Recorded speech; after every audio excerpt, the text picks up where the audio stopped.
मैं कहूंगा कि ओवरऑल आई थिंक एक बाई पार्टिजनशिप है कि इंडिया को अगर आप एलियनेट करते हो, देखिए खालिस्तान का मुद्दा भी उठेगा, गुरपतवंत सिंह लोग जो नंगा नाच रहे हैं।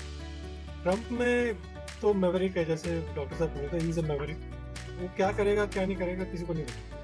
तो वो एक वो मतलब बहुत बड़ी प्रॉब्लम है एक्चुअली। लास्ट टेन्योर में उसके पास ढंग के लोग थे, फिर भी जो थे उन्होंने काम किया था।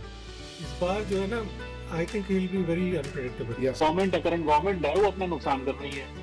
तो तुम अगर हम बात करें कि जो ट्रेडिंग रिलेशनशिप है इंडिया कनाडा का, तो उसमें इस पेंशन से डेंट तो आएगा ही, तो उस नुकसान कहाँ पे हो रहा है? तो नुकसान देखो, कनाडा के एक हम लो लेवल से बात करें तो एक अर्निंग सिस्टम होता है कनाडा गवर्नमेंट का, हमारे एजुकेशन सिस्टम है कनाडा। भारत में गवर्नमेंट नहीं करता, टैक्स मैं दे रहा हूँ, मैं कह रहा हूँ लगाओ भाई भगवान श्री राम के मंदिर पे, मैं कह रहा हूँ मेरे टैक्स का पैसा जाना चाहिए। हालांकि वो तो मंदिरों से लेके ले देते, उसका एक चौथाई, एक 1000वां हिस्सा भी नहीं खर्च करते। मंदिरों से जितनी कमाई करती गवर्नमेंट, और किसी के मंदिर से वो नहीं करते।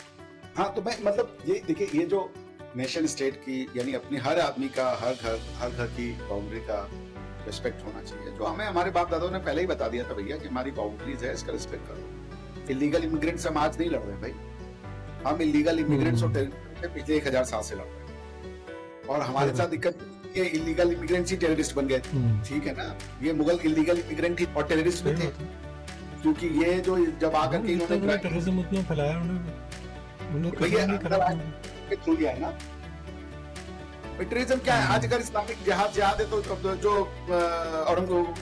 बाबर ने और इन लोगों ने किया, तुमने हमारी किताबों में advent of terrorism of Islam के नाम से पढ़ा दिया, तो तुम्हारी प्रॉब्लम है भाई। किसी और किताबों में पढ़ाया जा रहा है, यूरोप में पढ़ाया जा रहा है। जब अरबों ने जीता स्पेन को, तो उसको वो पढ़ाते हैं कि advent of Islam in Spain, advent of terrorism था ना भाई। वो कह रहे गजवाई हिंद के नाम पे भाई, एक ही पर्टिकुलर समय पे क्यों भारत में आक्रमण होना चाहिए। तो मैं अगर टेररिज्म के ऊपर किताब लिखूंगा, तो मैं तो भैया उसको वहां से वो करूंगा। दुनिया कहते हैं आजाद भारत का पहला टेररिस्ट नाथुराम गोडसे था, पहला बाबर था, उसके पहले मोहम्मद बिन कासिम था। सही बात। बाबर तो सबसे पहले ही थे ना। हमारी और ट्रम्प की लड़ाई तो सेम है, illegal immigrants plus terrorism. Trump भी तो इस्लामिक जिहाद के अगेंस्ट में लड़ रहा है ना। दैट्स व्हाई ट्रम्प की पूजा होती है भाई। आप तो किसी ने दिखाया होगा ट्रम्प को वो वीडियो? तो इस वाले पॉइंट पे भी हमारी है ट्रम्प साहब से अंडरस्टैंडिंग, इस वाले पॉइंट पे I guess he will be very good, because कि Vivek Ramaswamy has played a very critical role in Trump. और मुझे लगता है कि विवेक रामास्वामी को एक बहुत पावरफुल पोजीशन मिलेगी ट्रम्प एडमिनिस्ट्रेशन में, बिकॉज वो काफी मुकर होकर के उन्होंने डीप स्टेट और बिकॉज एक समय पे वो फ्रंट रनर भी चला था, ऑल्दो ट्रम्प के आगे ही had to accept his defeat, because of course Trump was more powerful being a white person and all that. वो बनता भी है भाई जो। तो अब ये ऐसा है कि हर वाइट रेसिस्ट तो नहीं होता, ये भी सच है।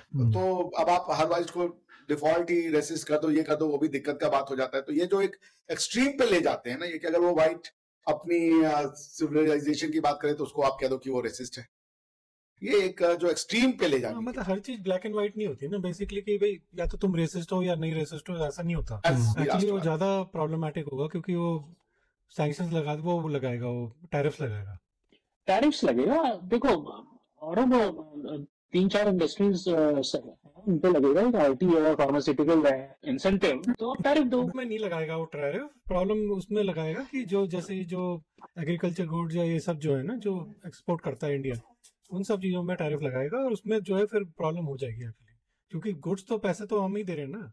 उसको क्या फर्क पड़ता है ट्रम्प को? उसको तो कोई फर्क नहीं पड़ता, पैसे तो हमारे पड़ेंगे ना चीजों के। नहीं, I am talking about international trade. अरे तो इंटरनेशनल ट्रेड में जो टैरिफ लगाएगा, तो पैसा तो आम अमेरिकन ही दे रहा ना, उसका पैसे कौन देगा उसको? अगर मान लो 2 रुपए की चीज 4 रुपए में बेचेगा, तो टैरिफ आम आदमी तो उसको पीसेगा, और कौन पीसेगा? बात उसी की। खैर वो तो अलग चीज है, बट डॉक्टर साहब कुछ बोल रहे थे, सुनो जी।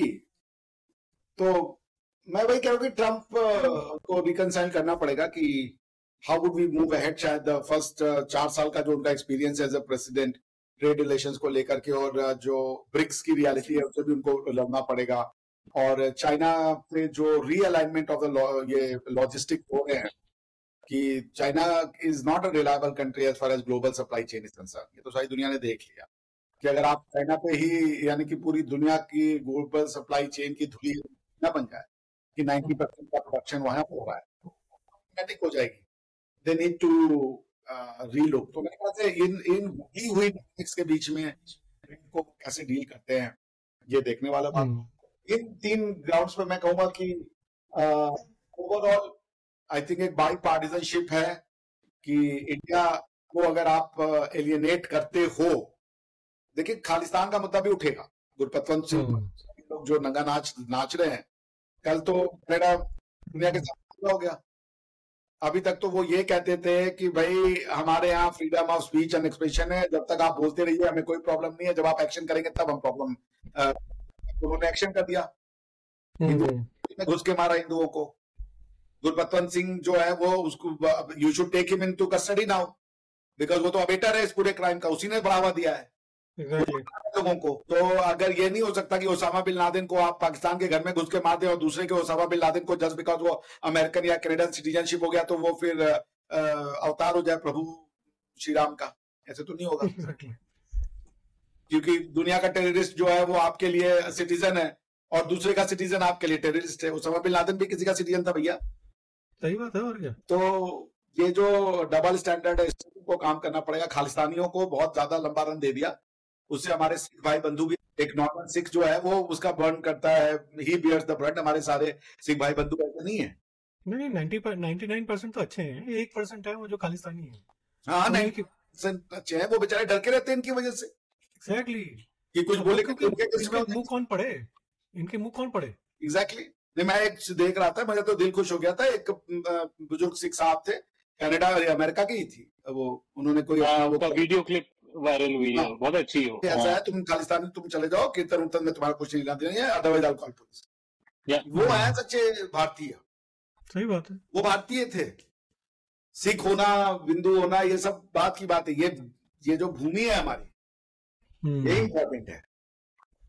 तो उस दृष्टिकोण से भी खालिस्तान का इश्यू जो है मोदी साहब, क्योंकि मोदी साहब को बार बार फ्रेंड कह रहे हैं, और पाकिस्तान की भी बैटरी टाइट करेगा। क्योंकि याद है उन्होंने वो कौन सा एक शो था उसमें जाके बोला Modi is very nice, Modi is very nice, but I told him that I take care of mister no, we have taught them a lesson, we have defeated them and we will defeat them again.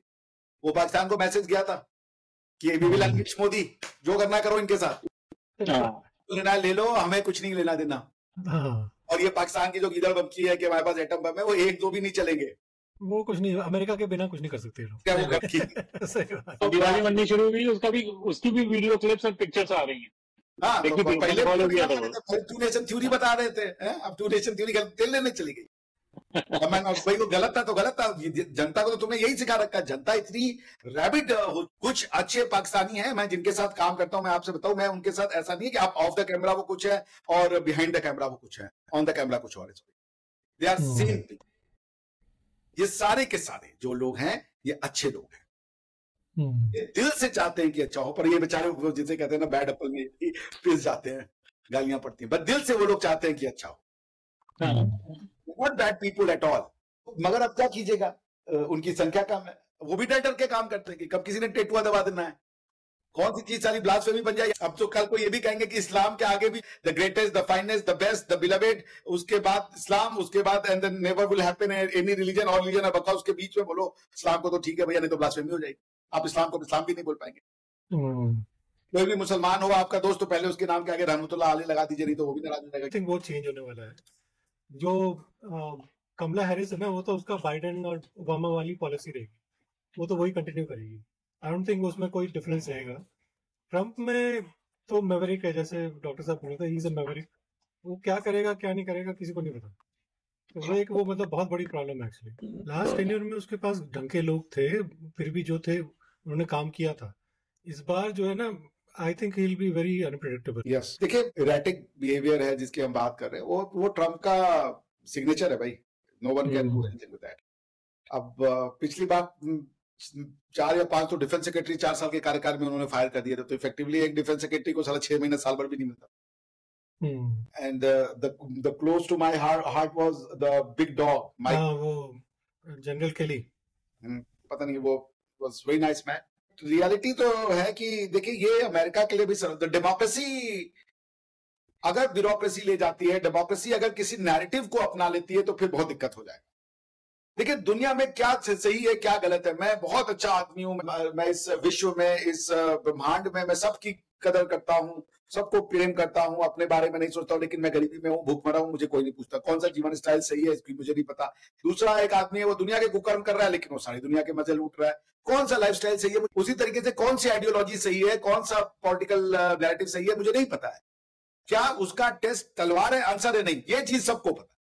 Communism सही है, polytheism सही है, monotheism सही है, इस्लाम सही है, वेद सही है, क्रिश्चियनिटी सही है, कौन सही है, किसी सही बात है उसका, लेकिन आपको टेस्ट की कौन सही है इसको डिटरमाइन करने का जो तरीका यूरोपियंस और इस्लामिक जिहादियों ने वो पकड़ा था कि भाई ये तलवार इसका तरीका है, ये दुनिया ने मान लिया है कि ये गलत है। और आर्टिकल 2 यूएन चार्टर साफ साफ कहता है कि फोर्स तो नहीं होगा उसका मानदंड। तो फिर मानदंड क्या है? उसका मानदंड है जनता। आप जनता में जाइए, सनातन को बेचिए, आप जनता में जाइए, मोनोथिज्म को बेचिए, जनता जिसको सब्सक्राइब कर ले, और फिर आप उसमें एक पार्टी मत बन जाइए कि मुझे चूंकि ये लगता है कि डेमोक्रेसी में ये होना चाहिए, लिबरलिज्म होना चाहिए, ये कोई जरूरी नहीं। पाकिस्तान के लोग डेमोक्रेसी का उपयोग करके इस्लाम को जितवा रहे हैं। Exactly. अब आप ये अल्टीमेटली टेस्ट यही आपको यही फॉर्मूला चलेगा कि जनता ही जनार्दन है। अब अगर जनार्दन को कोई और पसंद आ गया है तो फिर आप उसी से काम चलाइए भैया, आप उसी की बात मानिए। आपको अमात्य राक्षस का Exactly. आपको भीष्म पितामह का रोल प्ले करना पड़ेगा। वो क्या कि भीष्म पितामह जानते थे कि दुर्योधन गलत है, पर युद्ध उन्होंने दुर्योधन की तरफ से, अपनी शक्ति उन्होंने दुर्योधन को दी। क्यों? क्योंकि वो हस्तिनापुर के राजगद्दी से बंधे हुए थे। ब्यूरोक्रेसी को और ये जो फोर्थ स्टेट है, मीडिया को ये बात समझनी पड़ेगी कि वो अमात्य राक्षस है, वो भीष्म पितामह है, वो साइड नहीं ले सकते। जनता को गाली देने से काम नहीं चलेगा। जनता जब तक आपके मन का काम करिए तो वाह जनता, वाह डेमोक्रेसी, अब वो मोबोक्रेसी में बदल जाती है जब आपके मतलब का काम नहीं होता। फिर आप डीप स्टेट क्रिएट, आप डिफेम करते हो इलेक्टेड प्रेसिडेंट को। अगर वो चुन रहे हैं इलेक्टेड, वैसे भी अगर सत्ता में पावर से सत्ता आती तो कौन आता था? औरंगजेब ही तो आता था। सही बात। तो अब कभी निकल के आ रहा है कि स्विट्जरलैंड की 30 साल की कोई थी, वो मिस वो बनी थी, तो उसको ट्रंप ने अपने रूम में खींच लिया, तब जनता नहीं सुन रही है उसको। आपने उसका कैरेक्टर असैसिनेशन कर दिया, मगर जनता उसको पसंद करी और हीरो बन रहा है वो बात तो सच है। कितनी लड़कियों ने आके ये नहीं बोला कि भाई उसके ऊपर मुकदमा भी कर दिया कि इसने मेरे को ग्रोप करने की कोशिश की, ये करने की कोशिश की, जनता रुकी। सही बात है। और कोई ऐसा आदमी होता है ना, वो जेल में होता है सब। मैं कह रहा हूँ पता नहीं ट्रम्प को क्या मतलब कर दिया आपने। ट्रम्प हैज बीन इंडाइटेड भाई, इंडाइटेड तो खैर कर ही रखा है, of America who has been indicted post retirement. ने उसको मुकदमा चलाया ना स्टेट अपरेटस यूज करके, कुछ तो करा ही है। उस आदमी को केस करने की हर कोशिश कर ली तुमने, वो हो तो पाएगा तुमसे, ये भी तो देखो। They are duplicating what they did to Modi. क्या ट्रम्प इज इफेक्टिवली मोदी। जितना तुम दबाओगे वो उतना ज्यादा मेजोरिटी से जीतेगा। और कल देखिएगा जब रिजल्ट आएगा आज रात को आ जाएगा ना। देर में आएगा, मुश्किल है थोड़ा, कल तक आएगा शायद, कल सुबह तक। इस समय अगर हम यूएस के टाइम की बात करें ना, इस समय मतलब हमारे इस समय तक मिडनाइट होने वाली है, तो अब तक थोड़ा सा ट्रेंड क्लियर हो जाएगा। ट्रेंड आ जाएगा, बट आई थिंक मॉर्निंग तक थोड़ा क्लियर हो जाएगा। वोटिंग तो कल होगी ना, मतलब आज होगी ना। अर्ली वोटिंग तो हो गई है चालू। अर्ली वोटिंग तो मतलब यहाँ पे करीब 70 मिलियन लोगों ने तो डाल दिया वोट। अर्ली वोटिंग फिनिश हो चुकी है, अब नहीं, यहाँ पे क्या होता है, किसी भी दिन जाके तुम वोट देके आ जा सकते हो। तो हमने तो दे दिया अपने वोट जैसे। हम तो अर्ली वोटिंग में वोट देके आए। इंडिया में भी होना चाहिए साला। हाँ होना चाहिए, क्योंकि इंडिया में कोई लोग तो वोट ही देने नहीं जाते क्योंकि उसी दिन वोट रहता है। यहाँ पे है कि 2 हफ्ते तक करीब 2 हफ्ते तक चलता है अर्ली वोटिंग। तो किसी भी दिन तुम जाके दे दो। वोट जो है 5 तारीख को पड़ेगा, पर अर्ली वोटिंग जो है तुम किसी भी दिन जाके। तो मतलब वो खुलता कब है? वो मतलब यहाँ पे जैसे अक्टूबर 21 को खुला था। अच्छा। उससे फिर नवंबर आई थिंक 1 तक था, 1 नवंबर तक था अर्ली वोटिंग का ऑप्शन। जिसको देना हो देगा, फिर अर्ली वोटिंग क्लोज हो जाती है। और 5 नवंबर को, मतलब जो कल हमारी तो कल हो गई, तो कल जो है वो पूरी वोटिंग होगी। ये बड़ा सही है यार। इस बीच में कैंपेन भी चल रहा है। हाँ, चलता है। यहाँ पे कुछ नहीं फर्क पड़ता है। ये तो अच्छा चीज है, मुझे नहीं पता था।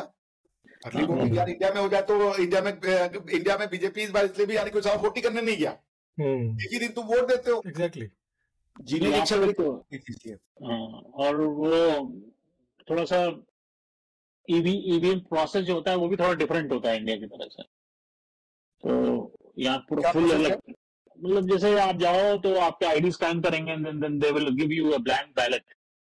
तो ब्लैंक आपसे कहेंगे ब्लैंक बैलेट पड़े रहते हैं, वो चूज कर लो। तो आपने चूज किया तो आपकी आईडी स्कैन करते हैं ना, तो उनके सिस्टम में आ जाता है। तो वो प्रिंटर पे ब्लैंक बैलेट में आता है, और ब्लैंक बैलेट के हेडर पे आपकी इंफॉर्मेशन प्रिंट हो जाती है।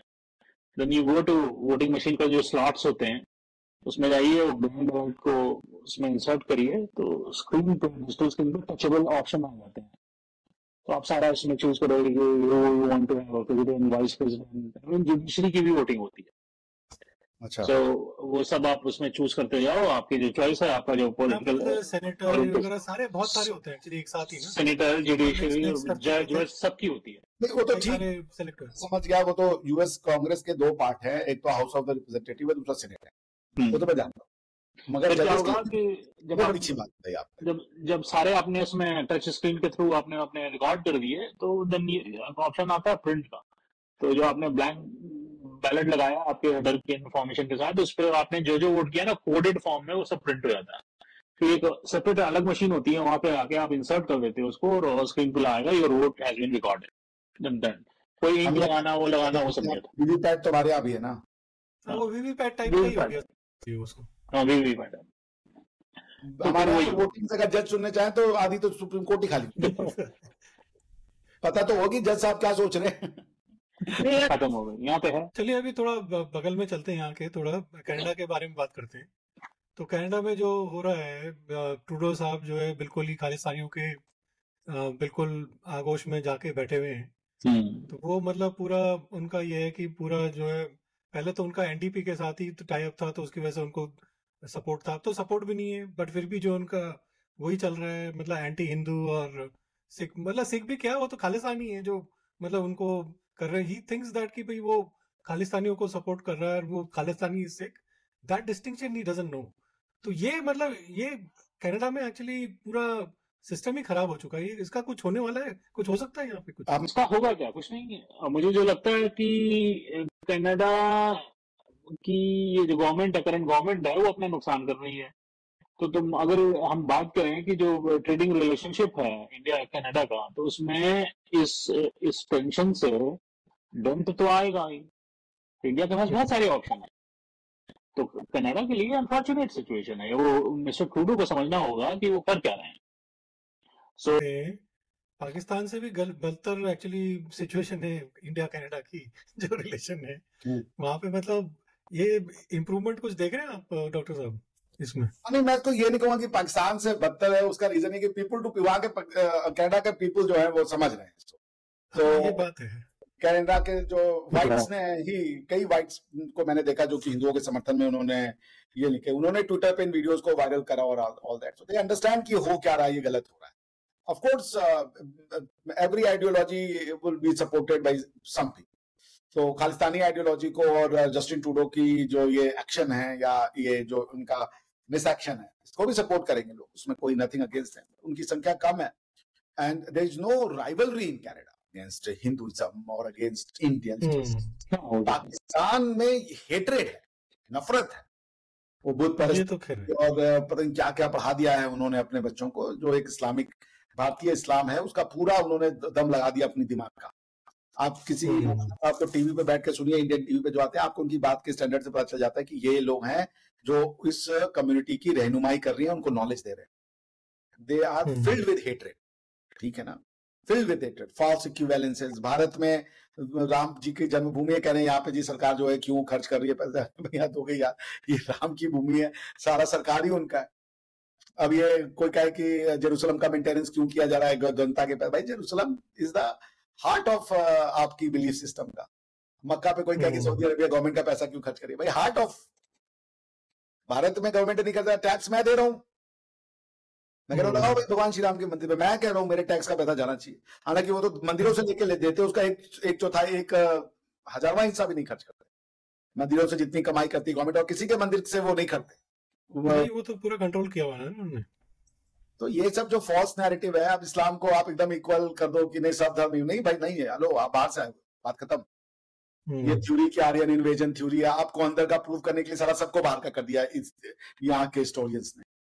इस्लाम को अंदर का प्रूव करने के लिए या इस्लाम को बाहर का नहीं बताने के लिए इन्होंने सबको, चलिए सनातनी कोई नहीं, इन्होंने कहा ब्राह्मण ही बाहर से है।